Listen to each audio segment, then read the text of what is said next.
I'm John Cole. Tonight I get to interview a fellow Australian. Peter Ring is a decorated Air Force fighter pilot in the Australian Air Force, one of the few pilots to also teach at the Top Gun Academy of Fighter Tactics. Peter was decorated by his country and served in both peacetime and wartime, also with United States forces. As if that isn't enough, Peter is also the CEO of two very successful companies and has been an advisor at the very top levels in teamwork, leadership, team dynamics and organisational management to heads of state, heads of government and CEOs all over the world. Any list of the top 10 people in the field of teamwork and leadership would have to include Peter Ring. It is my great pleasure today to be able to speak to Peter and ask him some searching questions.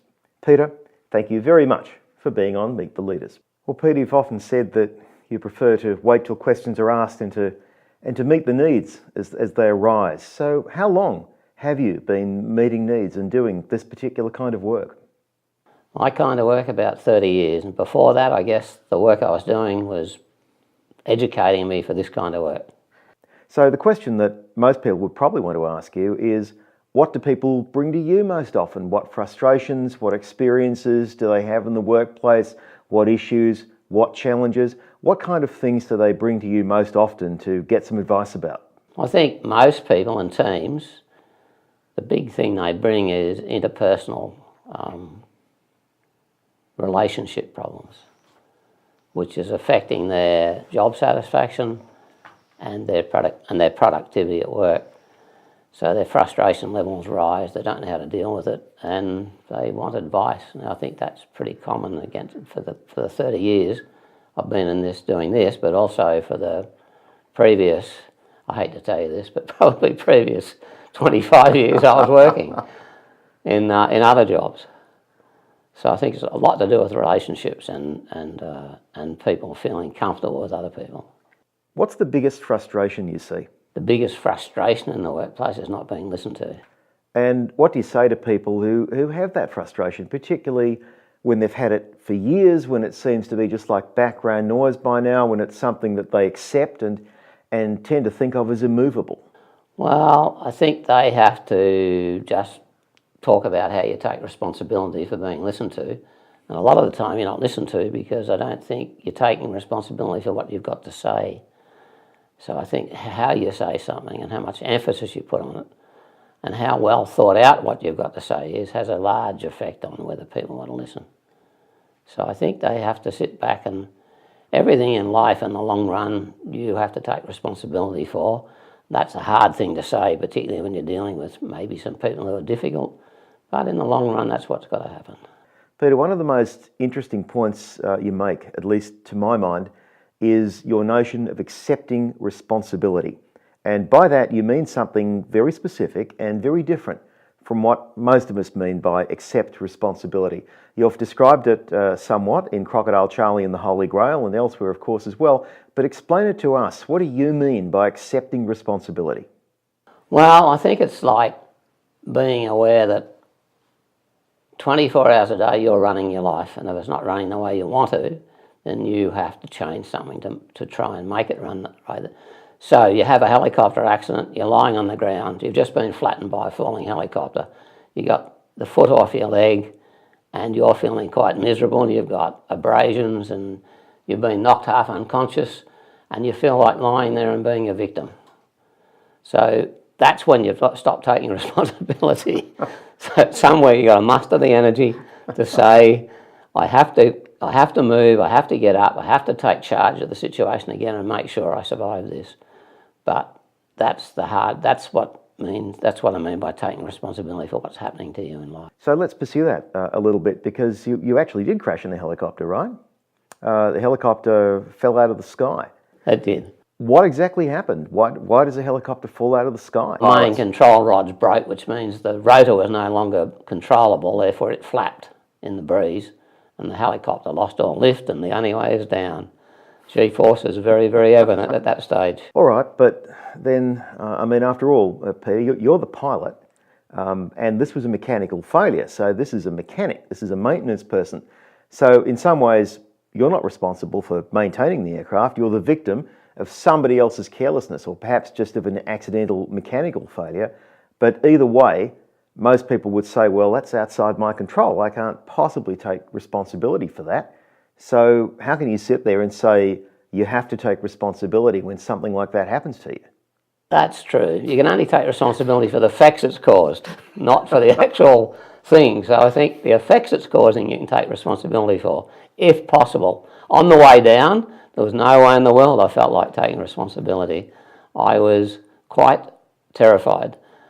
But at some stage you regain your control to some degree, and enough of a degree to finally say, hey, I better take charge here because it's my life and it's my future. And otherwise you can lie there and wait for ambulance, wait for rescuers, right, wait to be picked up. But yeah, even though you might be waiting for that, you still have to take charge of yourself mentally and take charge of your own morale and your own spirit. right. And that's harder to say, harder to do, but if you have it firmly in your mind that you should take responsibility for your life, it's a lot easier to recover from any situation you're in. Whereas if you haven't made that decision, then it's much harder to actually achieve that. So most of us in the workplace are information workers. That's not to disrespect those of us who fix drains for a living, and for that matter, I put myself through college driving a concrete mixer. But about 80% of us, our work is to do with a desk and probably a cubicle and a computer and managing information in some way. And quite frequently, people like yourself get trotted out, maybe not face to face, but in books and on TV, because you've done something extraordinary. You're a fighter pilot, you taught at the Top Gun school, you've been in wars, you've been decorated by your country, you've been a CEO of a very successful company, a couple of them in fact, and you've advised some very, very successful people, and some of those people are very, very well known. But I sometimes wonder, and nobody ever asks, how real is that experience to somebody who works in a cubicle? Why can't they say, well, you know, that's great if you leave that life of adventure, but that's very foreign to me, that's not very applicable to me, I don't see how any of your wisdom really translates to me in my everyday life, doing something a bit more ordinary. What do you say to those people who would just say there's not much, it may be interesting to listen to, but there's not really much connection for them? Wow, you know how to ask the questions in that sense. That's a huge question, and I don't think there's any simple answer. I think it's a mental state to start with. And you can fly fighters, but if you don't have the mental state, you won't survive. And you can fly combat helicopters. If you don't have the mental state, you won't survive. And it's like anything. If you don't have the mental state, you won't survive. Now, how do you arrive at the mental state is to do with, is that a job you really want to do? Is that, or you're doing that because you need the income? If you're doing it because you need the income, then you need to keep doing it until you can achieve other plans, or to put other plans into place.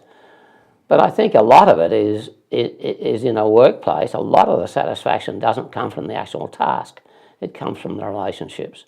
And I think if I were sitting in, which I have done, and sitting in that situation you spoke of, I'd be looking around me for relationships which buoy me up, give me a little bit of spirit and emotion and build my resolve. And I think that would translate itself into the task I'm doing. And I think too often we fail to realise other people are a source of energy for us and a source of inspiration. And subsequent to that, because we believe that and it starts to happen to us, we start to become a source of inspiration and energy to other people. So the whole thing becomes a multiplier, which is very effective. Now that's what I've spent the last 30 years trying to build in people, is that sense of create relationships. It is the fuse to your whole relationship at work, your whole workplace environment. If you've got a strong relationship, you can endure the wars and the trials and the tribulations.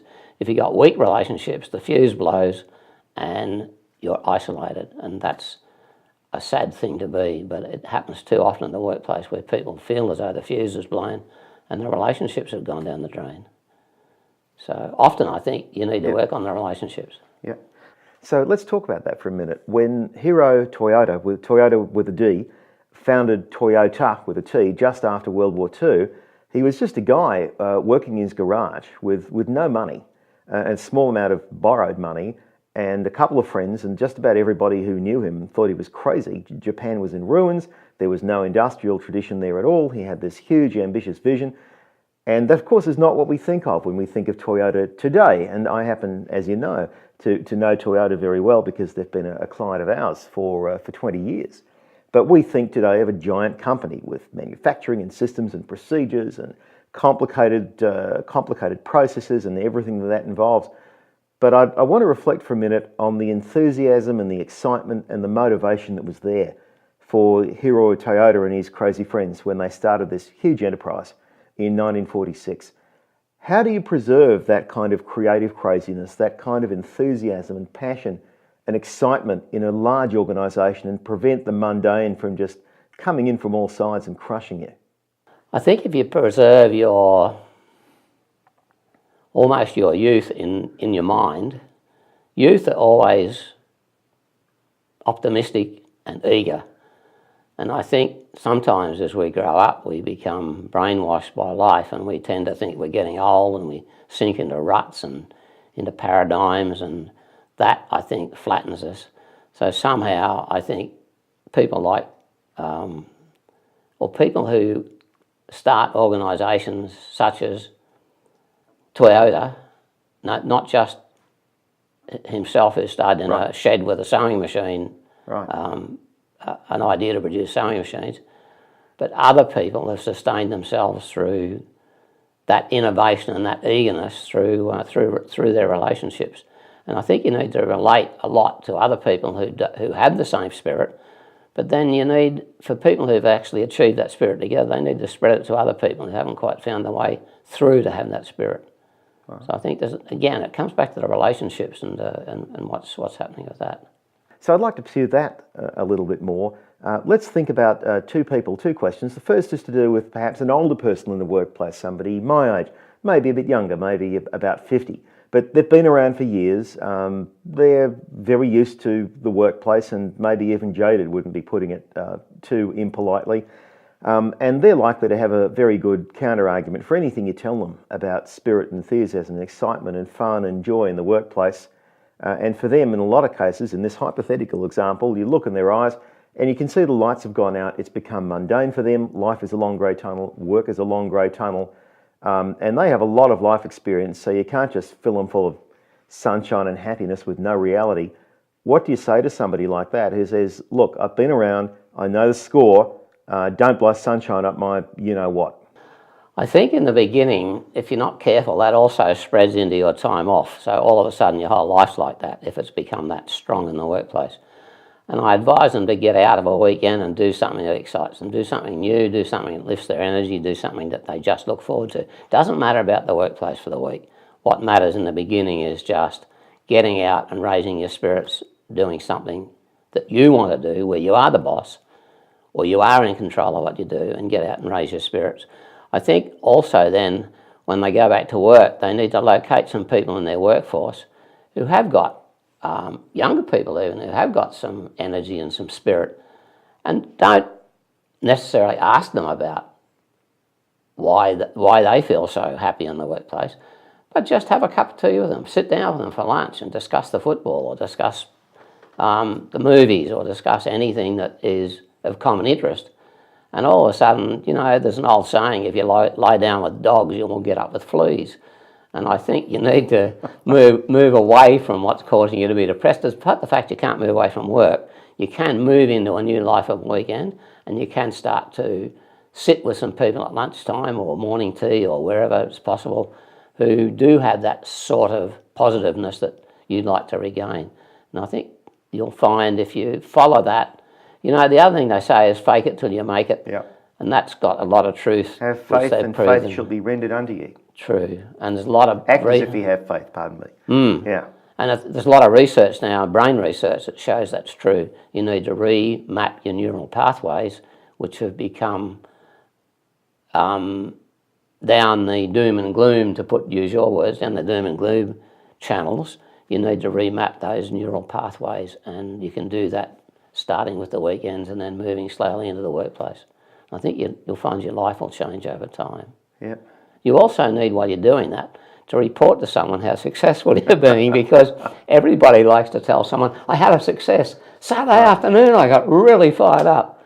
And I think you need to have someone that you can relate that to who'll listen and go, wow, that's terrific. Yeah. Because otherwise you feel like you're still in a vacuum trying to battle against this huge seas and waves that are coming at you.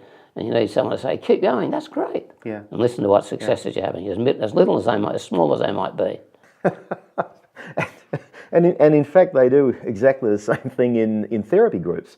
And even the people who are there and who need the therapy tend to think that it's corny and cheesy and very silly, and they make fun of it and they make jokes about it. But it works. It works. And I think sometimes we should think it's corny and make fun of it, because that's fun in itself. Yep. You know, in some of the facilitators that I was working with, not so much now, but a few years ago, we used to finish a team program or a training session, and we'd sit in the car on the way back to where our headquarters, our office, and we'd think of all the things that we had trouble dealing with in the program. We'd all have a whinge about it, if you know what a whinge is, a complaint, a session where we just unload what had made us unhappy. And the one who had the best unloading session, you know, they got a free ice cream. So, then we'd laugh about it, and all of a sudden that negativity changed into positivity. So I think you need to be real about what you're experiencing and laugh at those bits that need to be laughed at. That's funny, because in my experience, it's sometimes the things you say at work that can corrupt relationships and corrupt processes and corrupt affinity, but more often than not, it's the things you don't say. Yes, yeah, dead right. So think about that other person now, the other side of the equation, that young person. They haven't been in the workforce long, they're full of enthusiasm, they've got lots of young energy, they're very curious, they're probably fairly ambitious. They want to do well, and they want to have a life at work that's satisfying to them, whatever satisfying means. And they come to you because you're the elder statesman and they're hoping for some wise advice. So what would you say to them? And you've only got 2 minutes because you're in the elevator. Well, I first of all want to make sure the goals that they have for themselves they're enthusiastic about, because it's damn hard to fight against something or work with something you're not enthusiastic about and maintain your spirit. So the thing is, are the goals you've got enthusiastic about? Do you have some personal goals? Do you have some way of measuring and acknowledging yourself when you achieve those goals? Do you have other people who are like-minded who you can talk to? Don't need to be from the same workplace. Anybody who's like-minded, can you get together and chat about your successes, your failures, your frustrations, your mysteries? And I think young people can use each other a lot to, even though they've got entirely different goals and different points that they want to achieve, they can chat to each other a lot to elevate each other's enthusiasm and satisfaction. I don't think we do that enough. We don't network enough with like-minded people. So do you think that can, to some degree, inoculate younger people toward the beginning of their careers in the workplace when they meet that person, that inevitable person? I've certainly met one, more than one. I'm sure you have, and I think probably everyone watching has. Just after you've had the big pep talk from the organisation, vision, values, strategy, what a great place this is, how lucky you are to be here, everybody cares about you, and then that person, usually the older man, the older woman, they pull you aside and they say, listen, young'un, don't believe a word of what you just heard. You really got to watch your back around here. You've got to cover yourself, never tell the truth, never put your neck on the line. That's how it really is around here. Do you think that what you've been talking about can mitigate that in some way? And stop that culture of cynicism from spreading and bringing people down with it? You can't, but I think that's what the small group, that if you form a group, 4 or 5, 6 people maybe, where you meet once a month for lunch or dinner, and I think if you relate what's happening to you at work, everyone's got ideas on how you combat that. So rather than all the ideas coming from someone like myself, I like to put it back and say, go and consult those other friends you've got, the people that you trust and have fun with, and get their opinions, because they may be having the same difficult work to a less or larger degree, and you may come up with some really interesting ways to combat that message at work that says, sit still, shut up, do what you're told, and you'll keep employment. Well, you better start questioning whether that's the aim, to keep employment. I tell you what, when I'm this age now and I look back, if I hadn't had a little bit of spirit and been a little bit of an argumentative bugger and been a little bit on the edge and taking the chance of getting sacked, I don't think I'd be happy with myself, because I would have said I just became a victim to all the people who told me what I should do and not what I wanted to do. Now, Peter, you mentioned neural pathways a little while back, and I'd like to return to that for a moment, because not everybody might know what it's about, and some people might think that just sounds like a load of hippy-dippy, new age, touchy-feely nonsense, and other people might just not know what it is, and other people might be very, very interested, because there is in fact a tremendous amount of science and discovery going on in that world at the moment. And what's interesting, to me at least, is that yet pretty well almost all of the leadership and team related training that we get is in the intellect. There's nothing wrong with the intellect. We all have advanced degrees, but it's based on the intellect, it's based on books, it's based on theories, it's based on talking and reading and writing. My question to you is, so what? That's how I went through college. What's wrong with that? And what is all this neural pathway stuff anyway? Put it simply, if you're sailing down the river or travelling down the river in a canoe on a nice bright sunny afternoon, and it's a Saturday, and you see a beautiful tree by the river, you'll establish neural pathways about what is good about the tree. You'll establish that it's a nice place, nice thing to paint, it's a nice thing to sit under, it's a good place to time a canoe up. When you see that tree again next time, rather than the brain re-deciding what it is, there's a pathway already been established about trees on riverbanks looking beautiful, and the pathway says that's good to paint. And the brain forgets to re-examine that it needs to take this situation afresh and make new decisions about it. So you've established a neural pathway. And I think that's the way we tend to do a lot of things in life. We forget to look. I've seen John Colm before, and I know who he is, and I don't need to ever look again.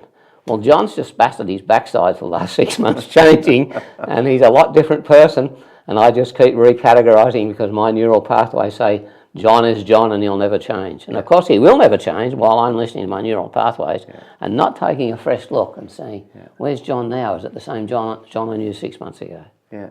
The brain is really quite a remarkable machine. It works extremely well most of the time, but like all very complicated systems, it does have its limitations. And one of those comes from the tendency, the programming that we have that's physiological, to categorize everything we see, everything we experience, and everyone we see and experience. It's very, very important. It's the secret of the brain's efficiency.